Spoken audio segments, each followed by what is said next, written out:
Pengembasan modul 1.4 Budaya Positif oleh Jabar SPD CKP Angkatan 9 Kabupaten Raja Ampat. Assalamualaikum warahmatullahi wabarakatuh dan salam sejahtera untuk kita semua. Apakah makna budaya positif? Apa contoh penerapan positif yang telah kita terapkan?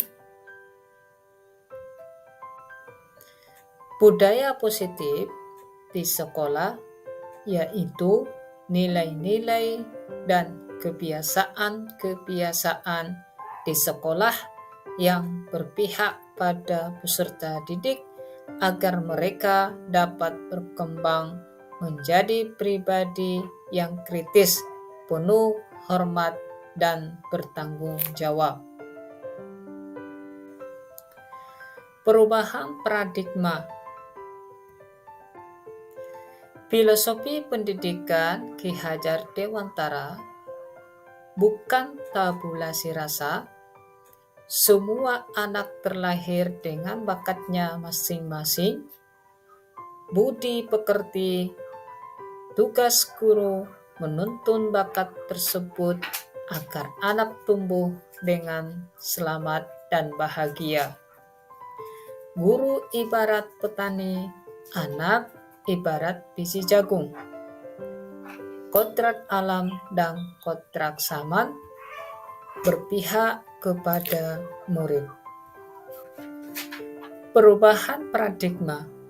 Untuk membangun budaya positif, sekolah perlu menyediakan lingkungan yang positif, aman, dan nyaman agar murid-murid mampu berpikir, bertindak, dan menciptakan dengan merdeka, mandiri, dan bertanggung jawab.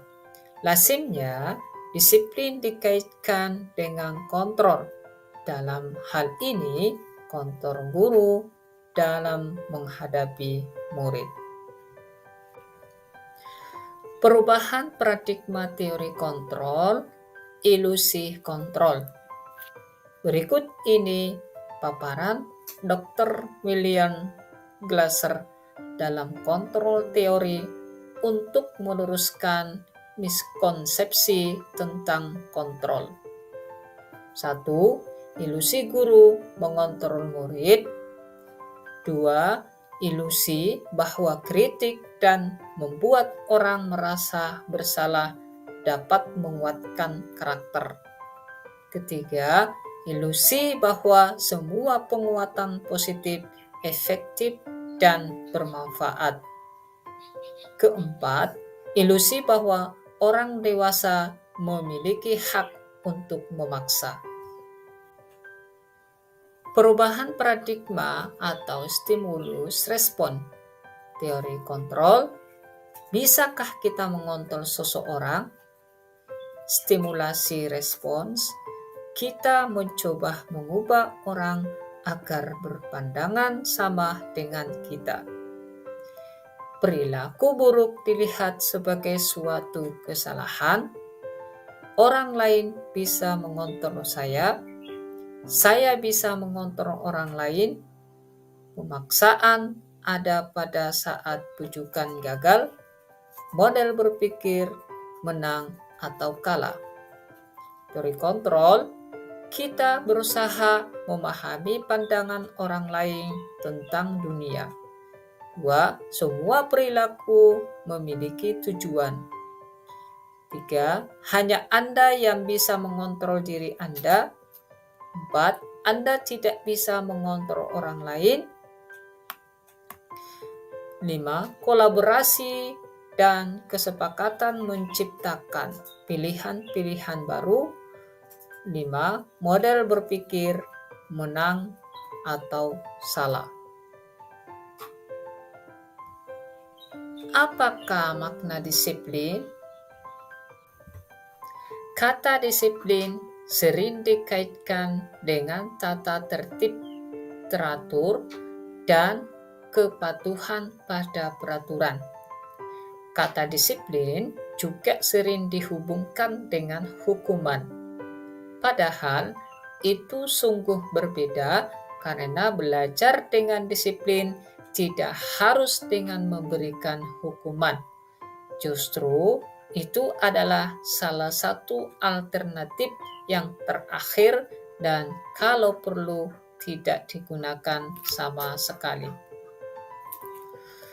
Ki Hajar Dewantara menyatakan bahwa untuk mencapai kemerdekaan atau dalam konteks pendidikan kita saat ini dan untuk menciptakan murid yang merdeka, syarat utamanya adalah harus ada disiplin yang kuat. Disiplin yang dimaksud di sini adalah disiplin diri yang memiliki motivasi internal. Jika kita tidak memiliki motivasi internal, maka kita memerlukan pihak lain untuk mendisiplinkan kita.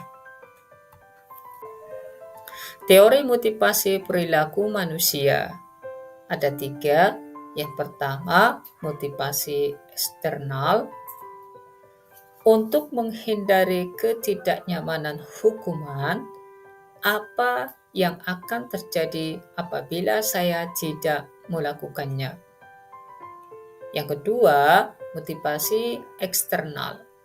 Untuk mendapatkan imbalan dari orang lain atau institusi, apa yang akan saya dapatkan apabila saya melakukannya? Yang ketiga, motivasi internal, tujuan disiplin positif, yaitu untuk menghargai diri sendiri menjadi insan sesuai harapan. Budaya positif, lingkungan positif, keyakinan kelas, peraturan kelas. Keyakinan kelas, hukuman, dan penghargaan. Mengapa tidak peraturan saja? Mengapa harus keyakinan kelas? Mengapa kita memiliki peraturan harus menggunakan helm bila mengendarai kendaraan roda 2? Mengapa kita memiliki peraturan 3M, menggunakan masker, mencuci tangan, dan menjaga jarak 1,5 meter? Mengapa kita memilih peraturan harus datang tepat waktu pada saat mengikuti pelatihan? Untuk mendukung motivasi intrinsik, kembali ke nilai-nilai atau keyakinan-keyakinan lebih menggerakkan seseorang dibandingkan mengikuti serangkaian peraturan-peraturan yang ada. Keyakinan kelas. Keyakinan kelas adalah nilai-nilai kebajikan atau prinsip-prinsip universal yang disepakati bersama secara universal, lepas dari latar belakang, suku, negara, bahasa, maupun agama. Menurut Gesen, suatu keyakinan akan lebih memotivasi seseorang dari dalam intrinsik seseorang akan lebih bersemangat untuk menjalankan keyakinan daripada hanya sekedar mengikuti serangkaian peraturan-peraturan yang ada. Pembentukan keyakinan kelas. Keyakinan kelas bersifat abstrak daripada peraturan yang lebih rinci dan konkret. Keyakinan kelas berupa pernyataan-pernyataan universal. Pernyataan-pernyataan keyakinan kelas senantiasa dibuat dalam bentuk positif. Keyakinan kelas hendaknya tidak terlalu banyak sehingga mudah diingat dan dipahami. Semua warga kelas sebaiknya ikut berkontribusi dalam membuat kegiatan kelas lewat curhat pada mereka. Bersedia meninjau kembali keyakinan kelas dari waktu ke waktu. Peraturan. Selalu kembalikan buku ke tempatnya. Dilarang mengganggu orang lain. Hadir di sekolah 15 menit sebelum pembelajaran dimulai. Dilarang melakukan kekerasan, dilarang menggunakan narkoba, bergantian atau menunggu giliran, gunakan masker, jangan berlari di kelas pada saat belajar. Keyakinan kelas atau nilai-nilai kebajikan yang dituju. Tanggung jawab, menghormati orang lain dan diri sendiri, menghormati orang lain, komitmen pada tujuan, keselamatan, menghormati orang lain, kesehatan, dan menghormati orang lain, kesabaran, kesehatan, dan keselamatan. Contoh penerapan membuat keyakinan kelas.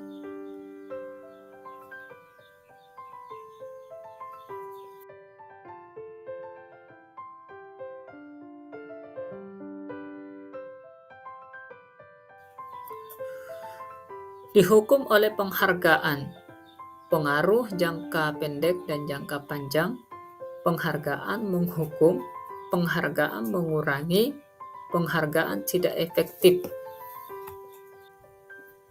Tindakan guru, mencatat 100 kali di dalam buku kalimat, saya tidak akan terlambat lagi karena terlambat ke sekolah.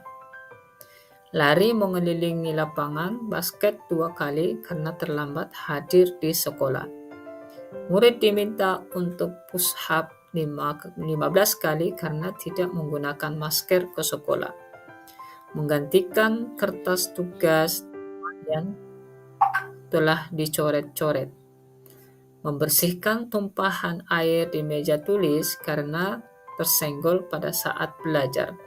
Meminta murid untuk tidak mengenakan sepatu seharian di sekolah karena tidak mengenakan sepatu hitam. Lari mengelilingi lapangan basket 2 kali karena terlambat 10 menit untuk pelajaran PJOK. Tindakan guru, mencatat 100 kali di dalam buku kalimat saya tidak akan terlambat lagi karena terlambat sekolah, yaitu berupa hukuman. Lari mengelilingi lapangan basket 2 kali karena terlambat hadir di sekolah, yaitu hukuman. Murid diminta untuk push up 15 kali karena tidak menggunakan masker ke sekolah, yaitu hukuman. Menggantikan kertas tugas teman yang telah dicoret-coreti itu konsekuensi.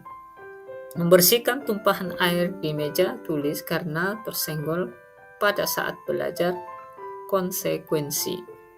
Murid disuruh untuk mengenakan sepatu seharian di sekolah karena tidak mengenakan sepatu hitam, hukuman. Lari mengelilingi lapangan basket 2 kali karena terlambat 10 menit untuk pelajaran PJOK, yaitu konsekuensi. Perbedaan hukuman dan konsekuensi. Hukuman, suatu yang menyakitkan harus terjadi, membuat anak sakit fisik maupun hati untuk jangka waktu yang lama. Anak membenci disiplin, paksaan, mendorong anak menyakiti diri sendiri, konsep diri yang buruk. Anak belajar untuk menyembunyikan kesalahan, marah, rasa bersalah, dan dipermalukan, merasa tak dihargai. Sementara konsekuensi, suatu harus yang terjadi, membuat anak merasa tidak nyaman dalam jangka waktu pendek. Anak menghargai disiplin, stimulus tanggapan, mendorong anak agar mudah menyesuaikan. Konsep diri yang baik, anak belajar untuk mematuhi peraturan, kehilangan hak dibuat tidak nyaman, diasingkan untuk sementara. Kebutuhan dasar manusia, cinta kasih sayang, penguasaan, kesenangan, dan kebebasan. Ibu Ani, guru kelas 5 di SD Pelita Hati, sedang bingung menghadapi ulah salah satu murid di kelasnya. Agus, beberapa anak telah datang dan mengeluhkan Agus yang seringkali meminta bekal makan siang mereka dengan paksa. Jika Anda menghadapi situasi yang seperti Ibu Ani, apa yang akan Anda lakukan? Menurut Anda, kira-kira apa alasan Agus melakukan hal itu? Dalam konteks penerapan disiplin positif, Ibu Ani sebaiknya mencari tahu alasan agar melakukan tindakan tersebut, agar mengetahui kebutuhan mana yang sedang berusaha dipenuhi Agus. Apabila jawaban Agus karena ia lapar dan orang tuanya tidak membawakannya bekal, maka makan siang kebutuhan adalah bertahan hidup. Apabila jawaban Agus karena ia senang temannya jadi memperhatikan dia, maka kebutuhannya adalah cinta dan kasih sayang, kebutuhan untuk diterima. Apabila jawaban Agus adalah dia merasa hebat karena temannya jadi takut dan menentang keinginannya, kebutuhannya adalah penguasaan, pengakuan atas kemampuan. Apabila jawaban Agus karena dia merasa bosan dengan bekal yang dibawakan ibunya, selalu membawakan bekal yang sama, kebutuhan adalah kebebasan, kebutuhan akan pilihan. Apabila jawaban Agus adalah karena iseng saja dan dia menikmati ekspresi wajah temannya yang kesal karena diambil makanannya, kebutuhan adalah kesenangan. Posisi kontrol. Identitas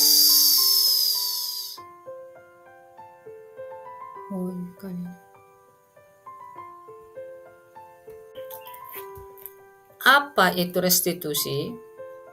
Restitusi adalah proses menciptakan kondisi bagi murid untuk memperbaiki kesalahan mereka sehingga mereka bisa kembali pada kelompok mereka dengan karakter yang lebih kuat. Ciri-ciri restitusi: 1. Bukan untuk menebus kesalahan, namun untuk belajar dari kesalahan. 2. Memperbaiki hubungan. 3. Tawaran, bukan paksaan. 4. Restitusi menuntun untuk melihat ke dalam diri. 5. Restitusi mencari kebutuhan dasar yang mendasari tindakan.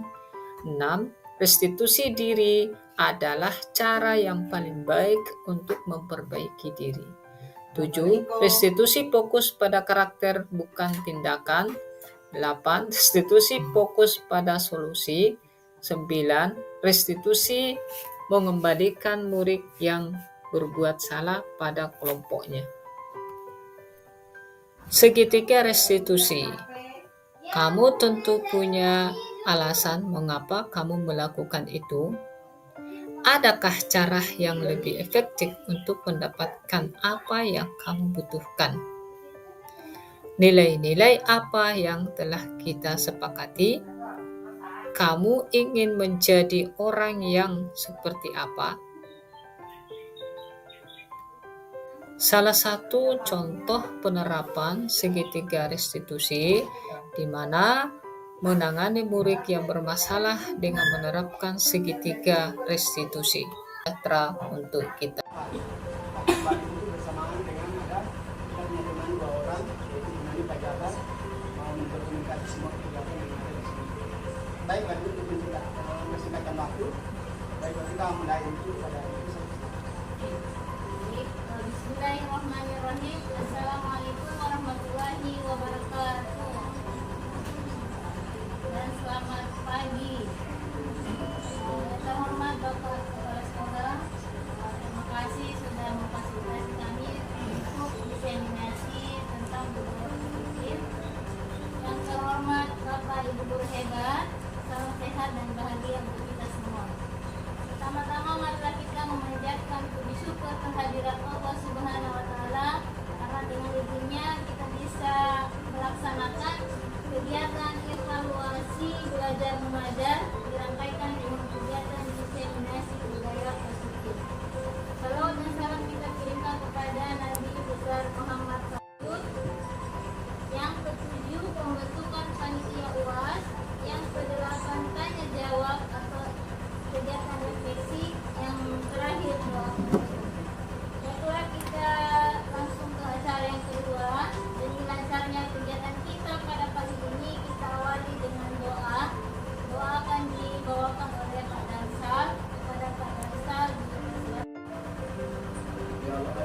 di pagi ini kembali lagi untuk program ini pelaksanaan tugas untuk kami dalam sebelum kami melangkah tugas kami yang akan kami lakukan di hari ini. Terima kasih kami semua, berarti kami untuk meminta uang mengajukan pada kami oleh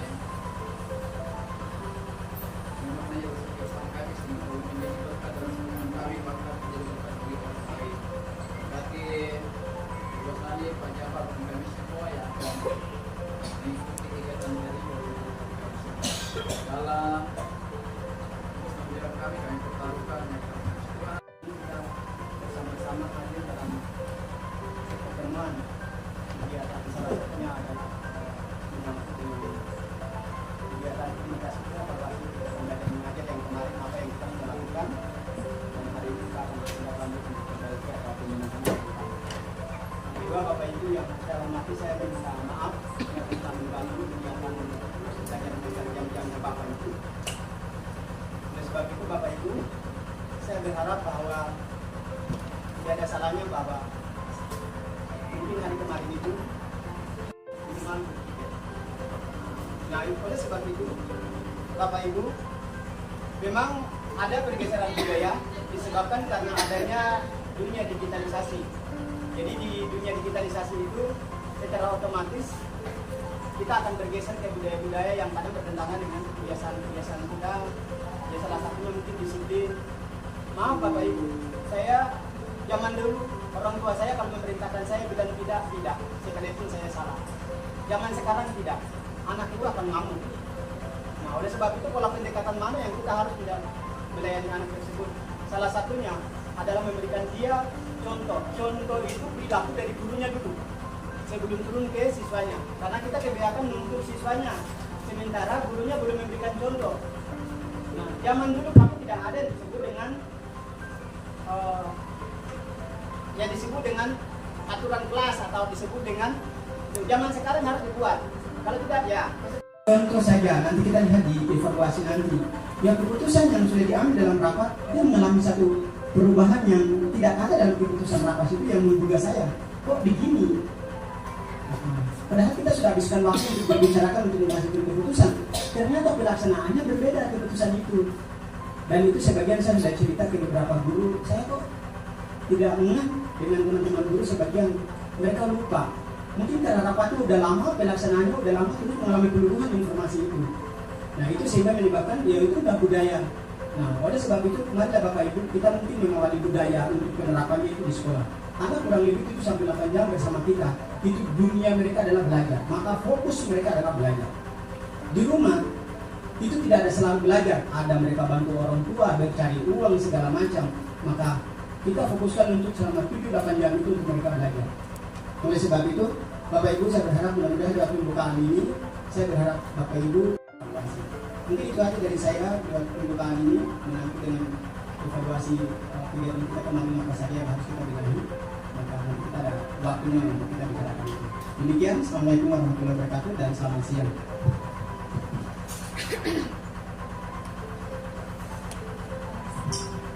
Oke, acara selanjutnya yaitu diseminasi budaya positif yang akan disampaikan oleh kami 2CJP. Untuk materi pertama akan disampaikan oleh Pak Jabar dan materi kedua akan disampaikan oleh saya sendiri, Ibu Asnani. Kepada Pak Jabar dipersilakan. Dan juga kepada teman-teman rekan sejawat yang memberikan juga dukungan yang paling besar sekali kepada kami sehingga proses ini sudah sampai di tahap-tahap yang bolehlah dikata sudah pencapaian beberapa persen. Dan ini sudah tahap ini saya harus saya berdiri di sini. Jadi ini saya malu-malu berdiri di depan sini, tapi karena adalah tuntutan yang memang harus diterapkan, harus disampaikan lewat seperti ini, maka kemampuan dalam mewujudkan budaya positif di sekolah. Maksudnya bagaimana? Tanamkan di dalam diri seseorang, biasanya guru harus cepat datang. Kemudian siswanya kan terlambat. Ini kan seperti itu. Lalu kemudian kita sebagai seorang guru cepat datang, kemudian kita jemput anak kita, siswa kita. Lalu kita jemput, kita salami, seakan-akan anak itu dihargai penuh. Bahkan dia akan membaca dirinya bahwa saya ini dijemput guru saya loh, baiknya guru saya. Sehingga memotivasi dirinya sendiri. Iya kan? Kan begitu Bapak Ibu ya. Kalau ada yang salah diperbaiki ya. Keluarkan kalimat yang seperti itu, maka dia tidak mau pergi. Itu tandanya bahwa hukuman, memberikan hadiah pun juga adalah hukuman. Tetapi perlulah kita akan menggunakan bagaimana caranya supaya ada dua yang bisa dimanfaatkan.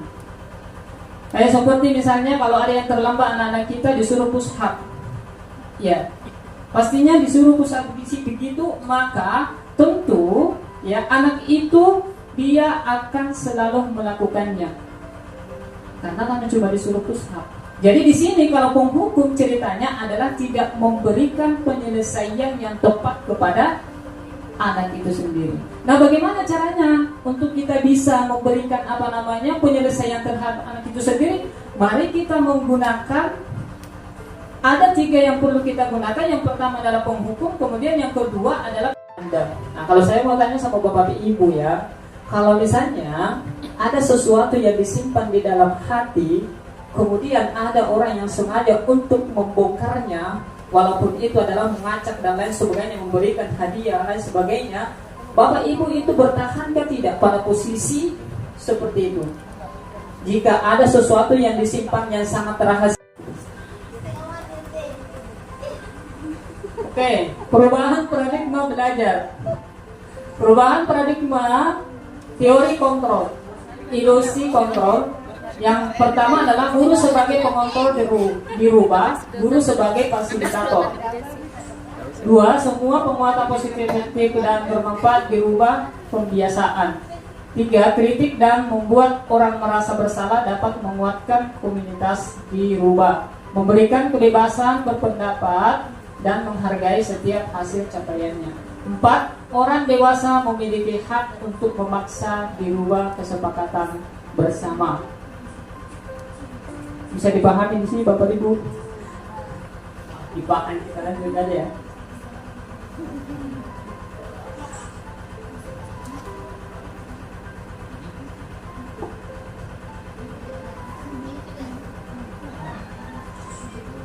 Oke, di sini kita lanjut disiplin positif. Disiplin positif merupakan suatu cara menerapkan disiplin yang mengajarkan anak bertanggung jawab dan menumbuhkan kesadaran berdasarkan nilai-nilai kebajikan.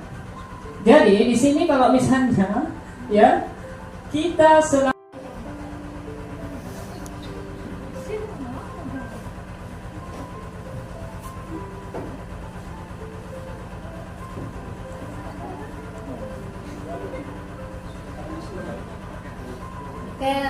Assalamualaikum warahmatullahi wabarakatuh. Baik Bapak Ibu, jadi di sini saya ingin berbagi praktik baik apa yang sudah kami dapatkan selama pelatihan. Jadi sekarang kami sudah sampai di modul 1.4 tentang budaya positif. Jadi posisinya kami ingin berbagi saja, jadi sama-sama belajar untuk memahami tentang budaya positif. Budaya positif selanjutnya adalah motivasi perilaku manusia. Jadi ada 3 motivasi perilaku manusia yang harus kita miliki. Yang pertama, motivasi karena ingin menghindari ketidaknyamanan. Jadi sebelum kita mempelajari ini, kita sudah melaksanakannya di kelas, yaitu tentang keyakinan sekolah atau kelas. Jadi guru berperan mewujudkan terbentuknya keyakinan dengan adanya kesepakatan antara guru dan murid. Bapak Ibu juga sudah melaksanakannya di kelas itu. Akhirnya anak-anak kita berbuat seenaknya, keluar masuk atau mengganggu temannya. Yang selanjutnya ada penguasaan kesenangan dan bertahan hidup. Jadi ketika seorang murid melakukan sesuatu perbuatan yang bertentangan dengan nilai-nilai kebajikan, atau melanggar peraturan, hal itu sebenarnya karena mereka gagal memenuhi kebutuhan dasar mereka. Akhirnya dia sampaikan melalui perbuatannya. Next. 5 posisi kontrol yang harus dimiliki oleh seorang guru. Yang pertama, posisi penghukum. 2, posisi pembuat rasa bersalah. Yang ketiga, posisi teman. Yang keempat, posisi pemantau. Yang kelima, posisi manajer. Kira-kira kita berada di posisi yang mana? Oke, saya akan bahas satu persatu dulu. Sebentar saya akan tanya, kira-kira kita berada di posisi yang mana? Ciri-ciri posisi penghukum: menghardik, bersuara keras. Yang kedua, tidak mau mendengarkan alasan dari murid-muridnya. Pokoknya salah dihukum. Mempermalukan, biasanya ini kayak begitu sudah. Keempat, menyakiti dalam bahasa, ini dengan kata-kata. Ternyata ini adalah menghukum secara verbal, dan itu ternyata kalau ini yang kita lakukan menusuk sampai di hati. Yang kelima, menunjuk, ya, menunjuk. Ketika marah menunjuk-nunjuk murid-muridnya. Next. Ciri-ciri pembuat rasa bersalah. Yang pertama, membuat murid merasa di posisi paling salah. Yang kedua, guru merasa yang paling menderita. Yang keempat, merasa tidak berharga. Bagaimana contoh kalimatnya? Gimana coba kalau orang tuamu tahu kamu berbuat seperti ini? Kamu tidak kasihan dengan ibu guru. Ibu sudah berusaha keras mendidikmu. Itu salah satu contoh kalimat tentang pembuat rasa bersalah. Yang ketiga, posisi sebagai teman. Itu tidak menyakiti murid, namun tetap mengontrol murid melalui pendekatan persuasif. Dampak positifnya, hubungan baik yang terjalin antara guru dan murid. Tapi ada dampak negatifnya juga, yaitu murid kurang menghargai guru, murid menjadi ketergantungan, dan murid bisa membedakan guru yang lain. Jadi kalau misalnya si A dekat dengan guru si B, maka ketika ada guru yang lain masuk, dia sudah berbuat aneh-aneh lagi. So, kalau kita sebagai posisi teman. Selanjutnya posisi pemantau. Yang ciri-cirinya itu suara datar, bahasa tubuh formal, murid memahami konsekuensi yang harus dijalankan karena telah melanggar salah satu aturan. Yang terakhir adalah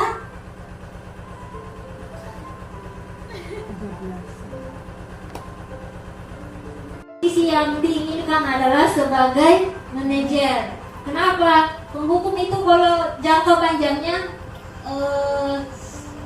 bahaya sekali Bapak Ibu untuk anak-anak kita. Kadang anak-anak kita akan menjadi pendendam. Mungkin sekarang belum, tapi nanti. Sama halnya pembuat rasa bersalah, ini akan membuat semangat anak-anak kita menjadi down. Nah, jadi posisi yang diharapkan adalah posisi manajer. Ya, maksudnya memang ada ya, kita kadang tidak merasa. Dan sudah diberikan penjelasan, mudah-mudahan kita memposisikan kita yang tepat setelah materi ini.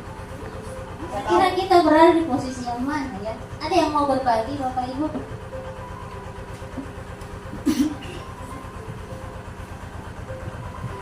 Baik, terima kasih. Kalau menurut saya dari kelima posisi itu seringkali kita lakukan, ya. Posisi penghukum, saya rasa semua guru melakukan itu. Posisi pembuat rasa bersalah, kita lakukan itu juga. Posisi sebagai teman kita lakukan, tapi ya seperti yang tadi Ibu sampaikan bahwa kadang anak-anak tidak bisa memposisikan diri. Saking dekatnya mereka tidak tahu ada batasan mana yang harus mereka lakukan. Kemudian sebagai posisi pemantau, itu pun kita lakukan, dan posisi manajer kita lakukan begitu juga. Jadi sebelum kita mempelajari ini, kita sudah melaksanakannya di kelas, yaitu tentang keyakinan sekolah atau kelas.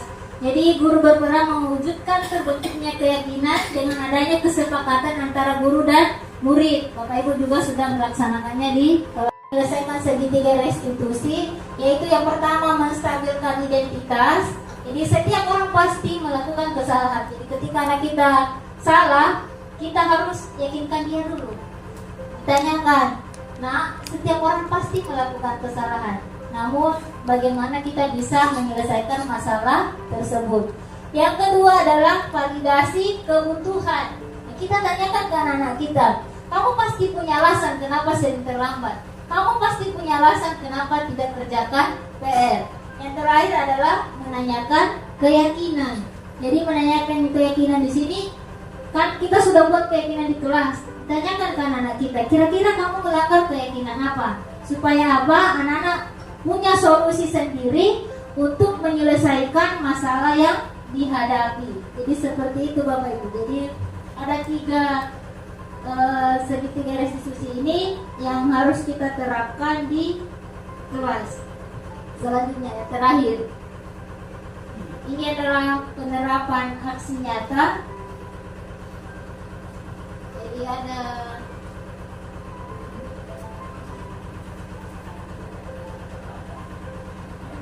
mari Bapak Ibu nonton sejenak tentang penerapan aksi nyata ketika anak-anak kita melakukan suatu kesalahan dan bagaimana cara menyelesaikannya.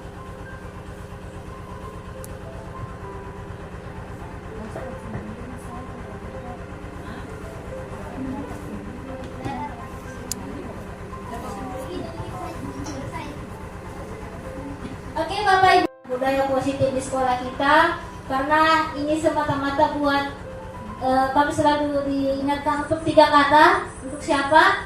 Saya. Assalamualaikum warahmatullahi wabarakatuh.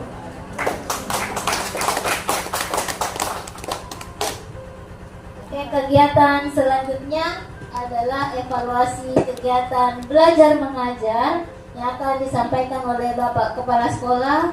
Kepada Bapak dipersilahkan dengan hormat. Oke, makasih banyak Ibu. Kemudian Pak Jabat juga makasih. Artinya ada ini untuk bisa kita melakukan satu perubahan. Ya memang semuanya untuk murid. Kita hari ini juga untuk murid. Saya pikir seperti itu Pak. Sudah.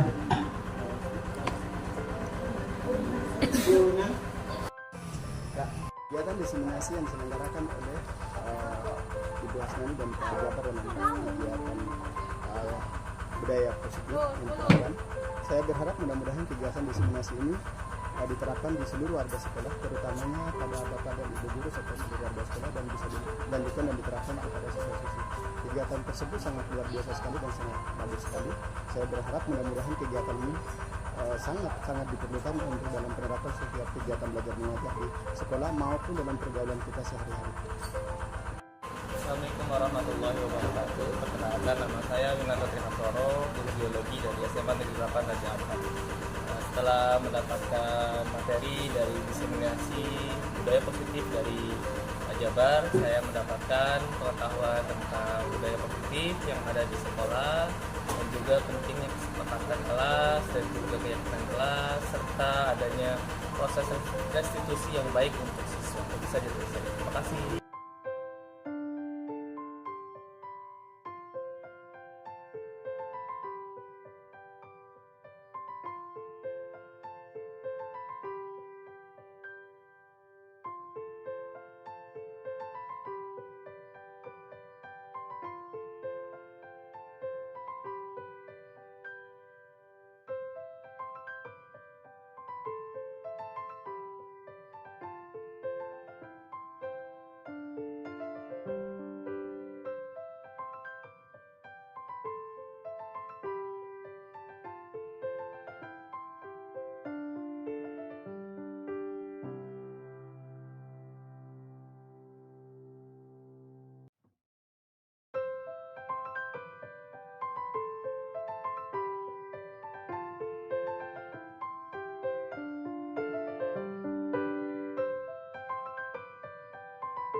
kamu laksanakan supaya kamu tidak bolos lagi.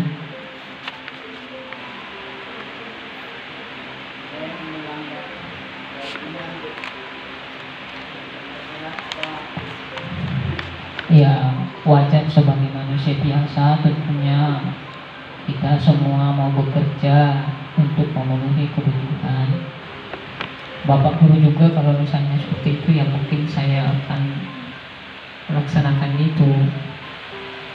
Lalu kita kan sudah mensepakati keyakinan kelas.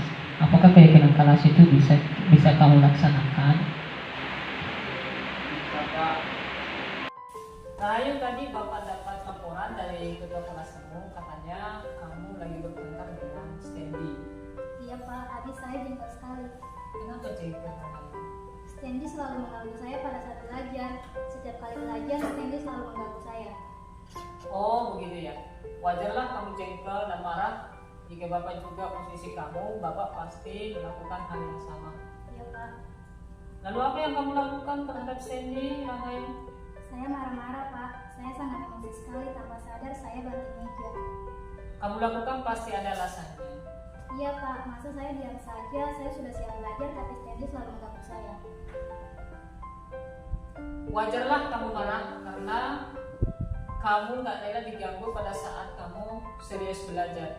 Bapak menghargai tindakan kamu karena tidak berbuat buruk, misalnya memukul. Iya Pak. Sekarang coba kita pikirkan bersama tindakan kamu yang marah-marah terhadap Standy, apakah itu sesuai keyakinan kelas kita bersama? Cut. Ayu, tadi saya dapat laporan dari guru tiket. Hari ini katanya kamu sering bolos. Iya. Menurut ingatan kamu, sudah berapa kali kamu bolos? Sudah berapa kali Pak? Menurut Ayu, sering bolos itu merupakan kesalahan atau bukan? Iya Pak. Baik Ayu, berbuat kesalahan itu manusia biasa. Setiap orang pasti pernah melakukan kesalahan, dan yang paling baik kita lakukan belajar dari kesalahan tersebut. Iya Pak. Kita sama-sama mencari solusinya ya. Iya Pak. Kamu sering melakukan bolos pasti punya alasan. Mengapa kamu sering bolos? Saya sering bolos karena saya main game bersama teman di luar sekolah. Kamu sudah tahu keyakinan kelas yang kita sepakati bersama yuk. Iya Pak. Kamu yakin kelas apa saja kamu sudah sering langgar? Disiplin. Cut.